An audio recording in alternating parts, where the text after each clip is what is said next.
Ça va être Donc dur. Arthur, quelles sont les dernières fonctionnalités de la nouvelle version de LuxCarto? Alors c'est simple, on a fait plusieurs choses sur la nouvelle application. La première chose, c'est qu'on a intégré Luxa, donc la nouvelle venue de notre équipe qui va accompagner tout le monde à faire une création de processus et à naviguer dans LuxCarto quand on ne connaît pas, qui sera amené à évoluer, bien entendu. Ensuite, qu'est-ce qu'on a?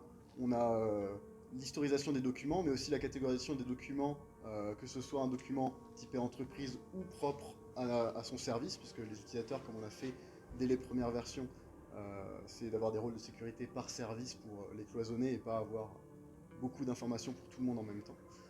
Et ensuite, dernièrement, on a rajouté un module qui permet de définir les éléments d'un processus avec des propriétés qu'on peut personnaliser comme on veut. C'est-à-dire qu'on peut créer des propriétés simples du texte ou des propriétés plus élaborées avec du style, c'est-à-dire je peux souligner, mettre en gras une explication pour mettre en forme le détail d'une activité dans un processus. Donc voilà les nouvelles fonctionnalités de Lucerto.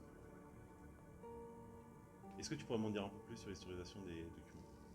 Oui, alors ce qu'on a mis en place, c'est de pouvoir avoir un document qui est rattaché à un processus ou à un élément aussi du processus, une activité, un événement.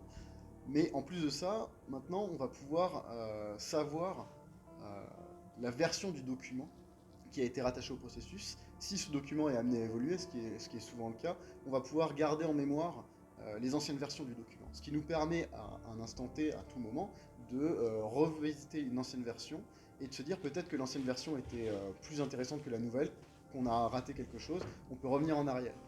Et ça, c'est intéressant, ça permet à la fois de pouvoir rebondir si on a fait une erreur, mais en plus de ça, ça veut dire que si demain on a un processus qui, il y a 5 ans, ne ressemblait pas du tout à ça, on va pouvoir aller retracer l'histoire documentaire de ce processus.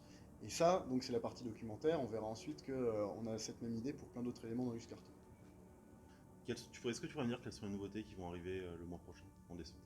Alors d'ici décembre, on a plein d'idées. On a plein d'idées pour l'application générale. Donc déjà, des petites fonctionnalités par-ci par-là, notamment de pouvoir, comme les documents, cloisonner les processus entre un processus qui est lié à l'entreprise ou à un service en particulier. Puisque par exemple, une demande de congé, c'est un processus qui est lié à l'entreprise, même si c'est du RH, on va aller cibler tout le monde. Tout le monde peut demander des congés, enfin, heureusement. Et ensuite, à côté de ça, la grosse fonctionnalité qu'on prévoit pour décembre, c'est de se focaliser sur les réglementations. Donc avant, on a parlé de documents où on a fait un bon travail dessus. Maintenant, les réglementations, pourquoi?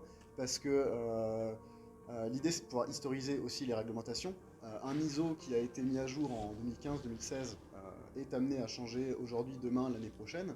Et ça, donc, il faut pouvoir le garder en mémoire pour les mêmes raisons que pour les documents.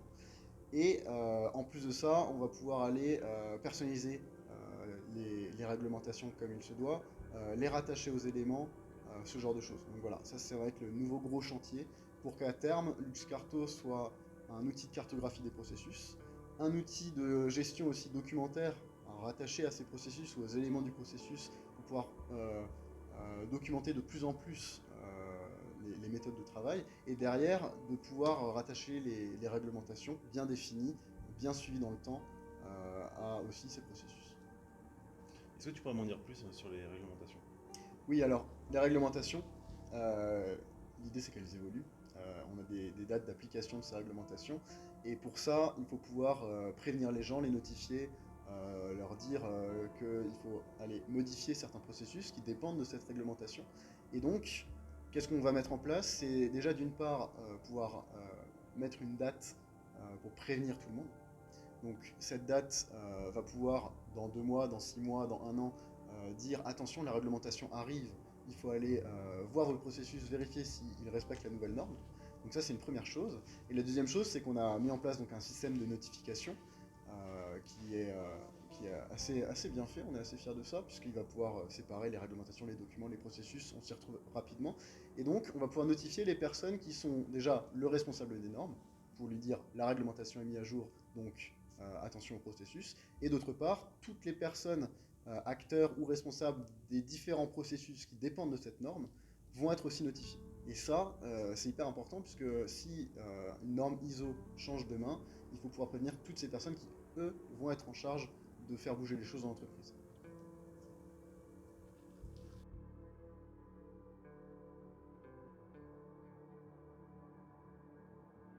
Merci d'avoir regardé cette vidéo. Si vous voulez en savoir plus sur toutes les fonctionnalités de LuxCarto ou d'autres choses, les choses à venir comme les choses qui ont déjà été faites, n'hésitez pas à aller sur notre site bpmn.lu ou rk2.lu qui recense notre blog et d'autres articles. Derrière, notre espace de démo pour tester LuxCarto gratuitement est toujours disponible, donc le lien est sur la vidéo mais aussi en description. Donc n'hésitez pas à cliquer dessus et nous on vous attend pour vous filer un coup de main sur vos processus avec grand plaisir. À la prochaine.